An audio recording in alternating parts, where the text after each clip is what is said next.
Lucas capítulo de número 7, nesta noite, glória a Deus.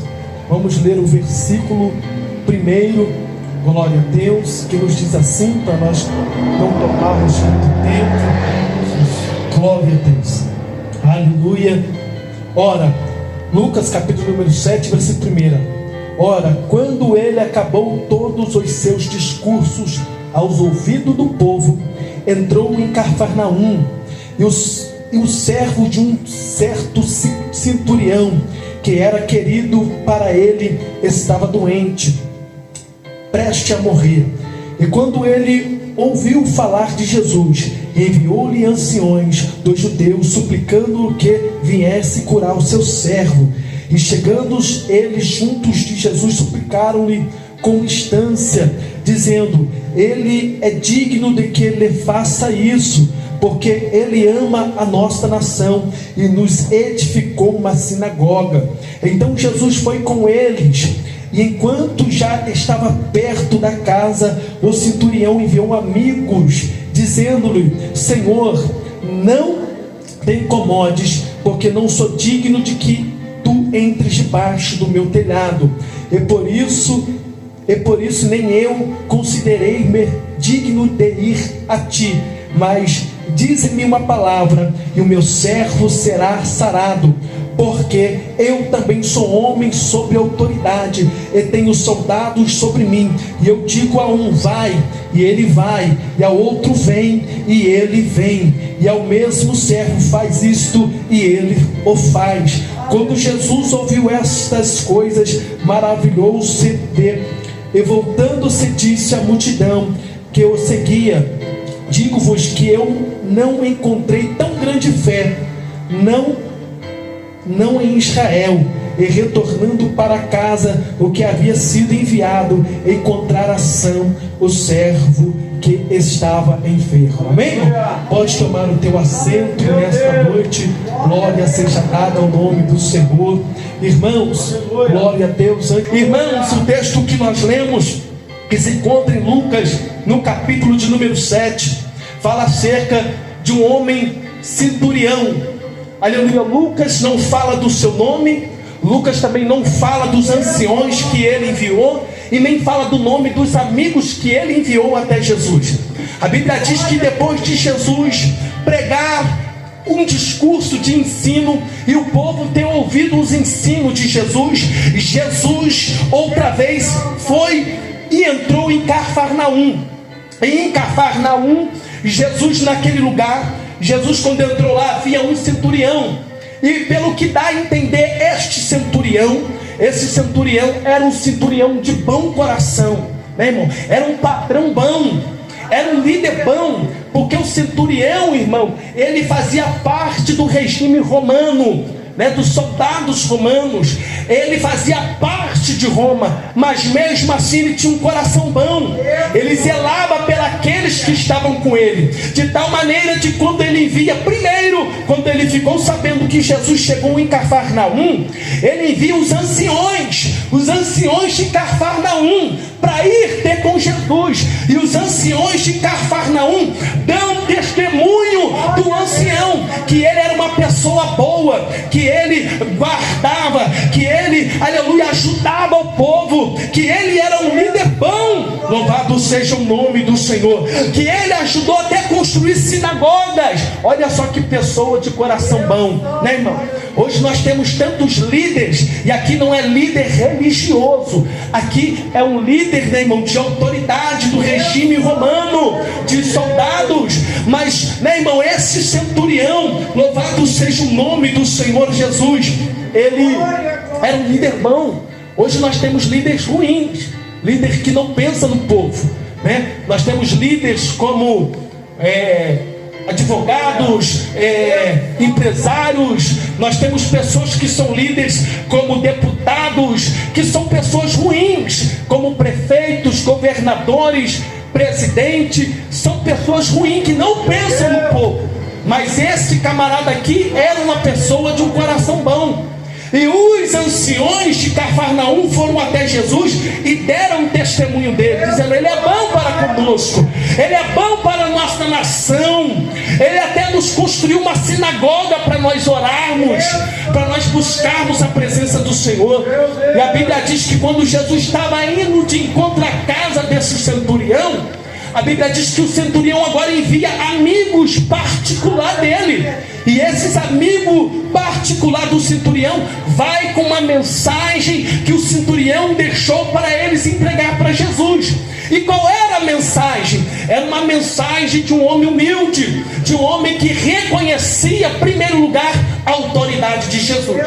Nós precisamos, irmãos, reconhecer, em primeiro lugar, a autoridade de Jesus. Jesus tem autoridade, irmão. Jesus, ele tem o poder nas suas mãos. Tudo está sujeito ao Senhor Jesus Cristo. Louvado seja o nome do Senhor. E o centurião entendia isso. Por quê?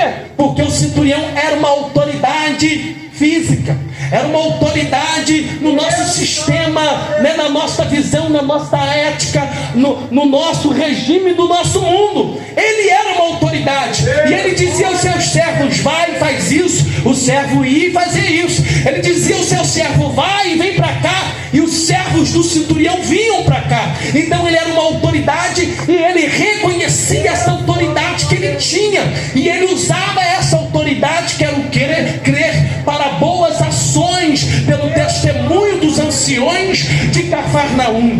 Agora ele está reconhecendo a autoridade de Jesus. Primeira coisa, irmão, nós precisamos reconhecer a autoridade de Jesus. Jesus não está sujeito à nossa luta. Jesus não está sujeito às nossas dificuldades. Jesus não está sujeito aos nossos problemas.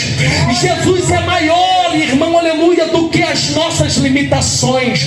Jesus é maior do que os nossos problemas financeiros, materiais, nossos problemas psicológicos, nossos problemas familiares. Jesus, ele é maior. Nada pode impedir Jesus de agir na nossa vida, nada. Por isso a campanha Operando Deus, quem impedirá, irmão, aleluia? Lucas, no capítulo de número 1, no Evangelho segundo escreveu mesmo, o Evangelho de Jesus, ele vai dizer: porque para Deus nada é impossível.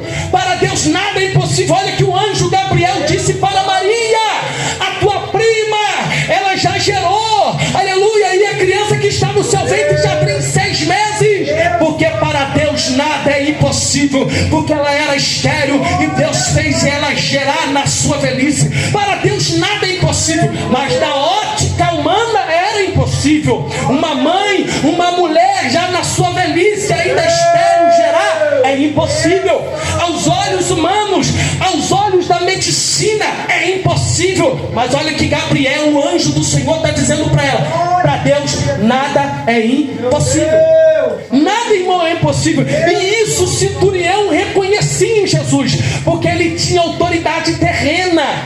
Ele tinha autoridade sobre aquilo que estava em suas mãos, e reconhecia que Jesus tinha autoridade espiritual. Jesus tem autoridade espiritual. E ele, quando manda os seus amigos, ele vai dizer: libera apenas uma palavra, e o meu servo será sarado. Porque eu sou homem também de autoridade. E quando eu mando os meus servos, vai, ele vai, vem, ele vem, faz isso, ele faz isso. Olha o que o centurião está dizendo para Jesus. E ele disse: olha, por isso eu me enxuguei nem de ter contigo, porque eu não sou digno, mas apenas libere uma palavra. Você crê, irmão, aleluia, nessa autoridade de Jesus? Você crê na autoridade do Senhor Jesus, que se ele liberar uma palavra, a tua vida será mudada. O que Jesus disse para Satanás? Que nem só de pão, Satanás, viverá o homem, mas de toda a palavra que sai da boca de Deus. Então não importa o cenário, não importa a dificuldade. Mas, irmão, está difícil. Mas, evangelista Jefferson, a casa está de cabeça para baixo. Mas isso, mais aquilo. Se Deus liberar uma palavra, não tem, irmão, nada pode impedir o agir de Deus. Nada pode impedir o operar do Senhor. Porque operando o Senhor, quem impedirá? Aleluia! Quem impedirá, irmão? Às vezes o homem, eles colocam uma palavra e um ponto final na nossa vida. Porque na ótica humana, aquele que vê a nossa condição e nos julga segundo os seus olhos, os seus preceitos e o seu achismo, ele diz: não tem jeito. Quem lembra dos amigos de Jó?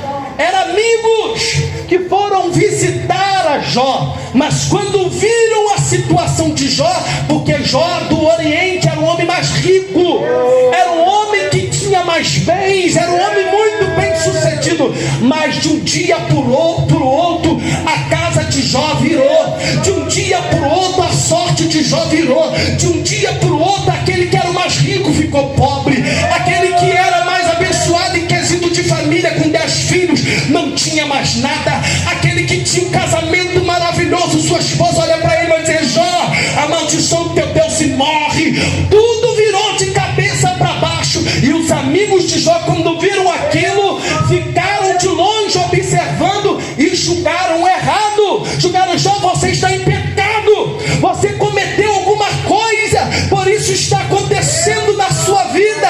E é assim que o homem faz. É assim que muitas das vezes o homem faz. Ele vê a nossa situação, vê a nossa dificuldade, as nossas dores e diz: não tem jeito. Eu me lembro quantas das vezes eu descia da Coreia em frente ao bar do Ciro. Carlinhos sabe onde era o bar do Ciro. Eu descia, passava pela ponte e aquela pessoa, as pessoas lhe diziam: esse filho de Marilza não tem jeito, não tem solução, vai morrer, já era. Mas Deus é que dá a última palavra. Alguém também que gosta de dar a última palavra na nossa vida, botar um ponto final, além do homem, é o diabo. O diabo, meu irmão, ele gosta de botar um ponto final na nossa vida. O diabo, ele gosta de botar um ponto final na nossa história. Agora eu peguei ela, agora não tem mais jeito para ele, eu consegui bagunçar a casa dele, eu consegui pegar nos poços dela, eu consegui fazer isso, agora acabou. Estão todos dentro do meu propósito e do meu objetivo. E o diabo gosta de pôr um ponto final, ó glória, na nossa história. Mas Deus é especialista em pegar um ponto final. Embaixo do ponto final do diabo, Deus puxa um tracinho, transformando o ponto final em vírgula, para dizer: ainda tem continuidade nessa história, ainda tem continuidade para essa família, ó glória, porque operando Deus, quem impedirá? Aleluia! E aquele homem, irmão, aleluia, estava vivendo uma vida complicada. Aquele servo daquele homem estava nas últimas de sua vida, não tinha mais jeito. O texto chega a nos dizer, aleluia, louvado seja o nome do Senhor, no versículo 2, que além de ele estar doente, ele estava prestes a morrer. Então não era uma doença qualquer, era uma doença que estava o levando para a morte, era uma doença que estava colocando ponto final na vida dele. Quem nunca passou por isso? De uma enfermidade que parece estar pondo um ponto final na nossa vida, de uma dificuldade financeira que parece estar pondo um ponto final na nossa história. O que vai ser de mim agora? A porta fechou. O que vai ser de mim? Não consegui pagar isso, não consegui fazer aquilo. Parece como esta situação, além da enfermidade, a enfermidade estava conduzindo aquele servo do centurião, que o centurião tinha como um amigo, para a morte. Quantas das vezes na nossa vida não é assim?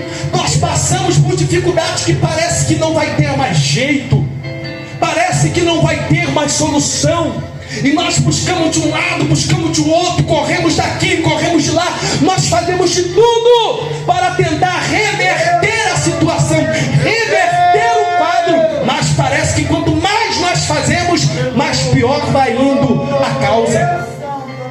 Quem não lembra, irmão, de Jairo, quem não lembra dele, que ele, quando foi ter com Jesus também em Cafarnaum, Jesus também chega em Cafarnaum. Cafarnaum está localizado na Galileia, ao lado norte do território de Israel. Quando Jesus chega em Cafarnaum, o que Jairo faz? Corre aos pés de Jesus. Por quê? Porque Jairo tem um problema na sua vida. A sua filha está doente, ela está doente. Só que o texto vai nos dizer, o próprio Lucas vai nos relatar, que quando Jesus vai dizer para Jairo: eu vou até a tua casa, porque Jairo se humilha aos pés do Senhor, e o Senhor vai dizer: Jairo, então vamos para a sua casa. E no meio da caminhada, Jesus está caminhando com Jairo para a casa de Jairo, para resolver o problema de Jairo. Acontece algo, alguém chega para Jairo e vai dizer: Jairo, não incomode mais o mestre, porque a tua filha morreu. Não é assim muitas das vezes? Nós começamos a convidar a Jesus. Jesus, está aqui o meu problema, está aqui a minha dificuldade, está aqui essa enfermidade, está aqui essa libertação que precisa, está aqui, Jesus, essa situação. E nós sentimos em nossa alma que parece que o Senhor está caminhando conosco, como caminhava com Jairo para a casa de Jairo. Mas de repente parece que chega alguém com uma péssima notícia. Aleluia, como disse para Jairo: Jairo, não incomoda mais o mestre, porque a tua filha morreu. Não é assim? Parece que as coisas vão piorando do nada, mas nós precisamos continuar acreditando. Jesus olhou para Jairo e disse: Jairo, crer somente. O que é Tiago menor, o meu irmão de Jesus, quando escreveu sua carta, disse no capítulo 1, versículo 3: a aprovação da nossa fé produz a perseverança. Então nós vamos perseverar, nós vamos continuar acreditando, nós vamos continuar na insistência, nós vamos continuar nos humilhando e acreditando na autoridade do Senhor Jesus Cristo de Nazaré. Não importa o cenário, não importa o que está acontecendo, quem se levantou, quem falou, não importa o estado físico, não importa o estado que está, aleluia, Jesus tem autoridade, aleluia, e a autoridade de Jesus é maior, aleluia. E o centurião reconhecia essa autoridade em Jesus. Quem não lembra quando Jesus disse para Pilatos? Jesus disse para Pilatos: Pilatos, se eu quisesse, eu rogaria ao Pai, e Ele iria me enviar 12 legiões de anjos. Oh glória, Jesus tem autoridade. Jesus disse: Pilatos, uma autoridade da terra foi dada, se não permitida pelo meu Pai que está no céu.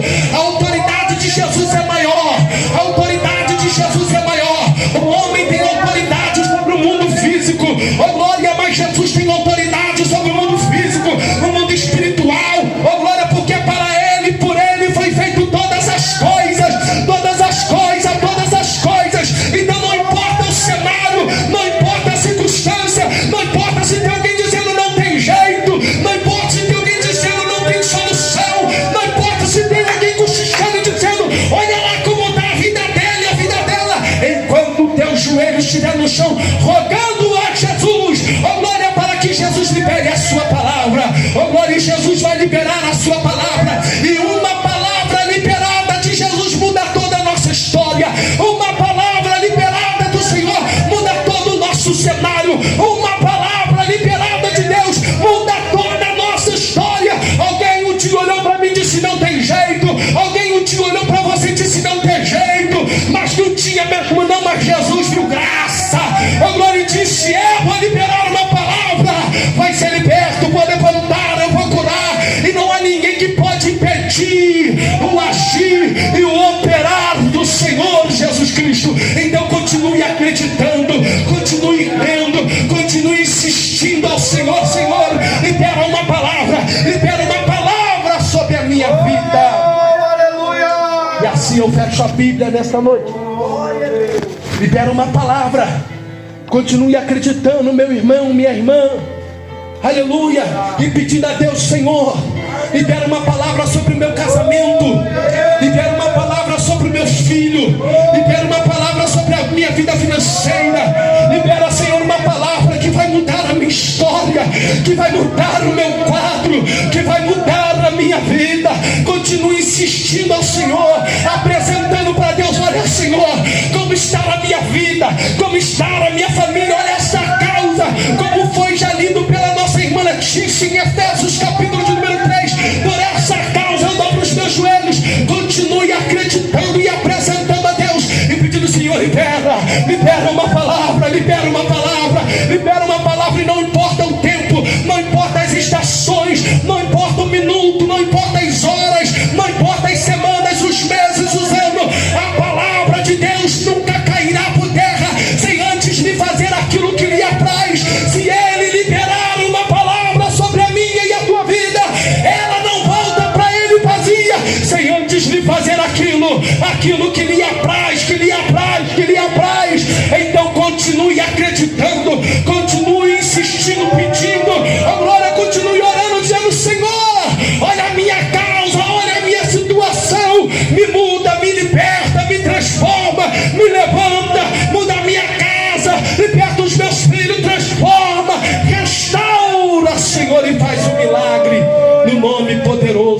Jesus.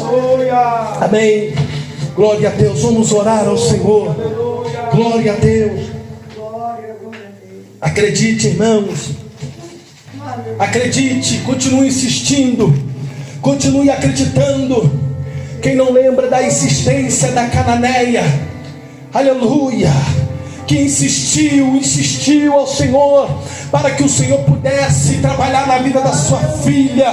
Oh glória, quem não lembra do juiz Inico, aleluia, de tanta aquela mulher rogava e pediu: juiz, faz-me justiça, faz-me justiça, faz-me justiça. O juiz fez justiça, mesmo sendo um juiz iníquo, mau. Oh glória, Jesus disse: vós como pais, sendo maus, sabeis dar boa dádiva aos vossos filhos, quanto mais o vosso Pai que está no céu. Oh glória, então continue acreditando, continue vindo aqui nas quarta-feiras, continue vindo nos domingos. De repente você tem desanimado, não desanime, não baixe a bandeira, acredite que o Senhor tem uma palavra para liberar sobre a tua casa e sobre a tua família, em nome de Jesus. Vamos orar ao Senhor Jesus. Glória a Deus. Vamos orar ao Senhor, meu irmão, e pedir para que Ele libere uma palavra nesta noite, a sua palavra poderosa, a palavra de Jesus. João capítulo de número 15, versículo de número 3. Esta palavra tem o poder para nos limpar, pois está escrito: vós estão limpos pelas palavras que de mim têm saído. João capítulo de número 8, versículo de número 32. Esta palavra tem poder para libertar, e conhecereis a verdade, e a verdade vos libertará. João capítulo de número 17 e versículo de número 17. Esta palavra tem o poder para nos santificar. Pai, santifica-os na verdade, a sua palavra é a verdade. Oh glória. Salmo de número 119, versículo de número 105. Esta palavra é luz, pois está escrito que ela é luz para o nosso caminhar e lâmpada para os nossos pés. Oh glória seja dada ao nome do Senhor. Esta palavra. Hebreus capítulo 4, versículo de número 12, vai dizer que esta palavra é mais cortante do que uma espada de dois gumes, que penetra até a divisão da alma e do espírito. É esta palavra, é a palavra do Senhor Jesus Cristo, que tem o poder nesta noite sobre a minha e a tua vida. Receba esta palavra nesta noite, em nome de Jesus, Pai. Nesta noite, Senhor, em tua presença, neste culto, nós clamamos ao Senhor e oramos ao Senhor. Está aí, ó Pai, o teu povo e a minha vida. Nós carecemos, ó Pai, do teu socorro, nós carecemos do auxílio do céu, ó Pai querido, Pai amado. Salmo de número 127 vai dizer: ó glória, ora diga Israel, se não for ao Senhor que estivesse ao nosso lado, os nossos inimigos já teriam nos consumido vivo. Se não é o Senhor que tem nos guardado, se não é o Senhor que tem guardado a nossa vida. Oh, 1 Samuel capítulo de número 6, o profeta diz: Ebenezer, até aqui tem nos ajudado o Senhor. É o Senhor que está conosco. É por isso, nesta noite, nós entramos, ó Pai, em juízo contigo, para lhe pedir: libera uma palavra sobre a nossa casa, libera uma palavra sobre a vida do meu irmão. Jesus vai neutralizando nesta noite toda a seta do diabo, todo dardo do inimigo, vai neutralizando nessa noite toda a obra do diabo. Primeira carta, Senhor, do apóstolo João, capítulo de número 1, versículo de número 8, que o Senhor Jesus foi manifestado para desfazer as obras do diabo. Desfaz, Senhor, nesta noite toda obra de Satanás, toda obra de Satanás, toda obra do diabo. Mateus capítulo 18, versículo 18, está escrito que tudo que é ligado na terra será ligado no céu, e nós ligamos neste culto para pedir: libera uma palavra, libera uma palavra, libera uma palavra. Opera em nosso meio, visita a nossa casa, a nossa família. Olha aí, Jesus, este coração da minha irmã, este coração do meu irmão, que veio a este culto te entregar, ó Pai, algo, que veio a este culto clamar o Senhor por algo. Ó Pai, toma em tuas mãos e opera um milagre em nome do Senhor Jesus Cristo. Glória a Deus.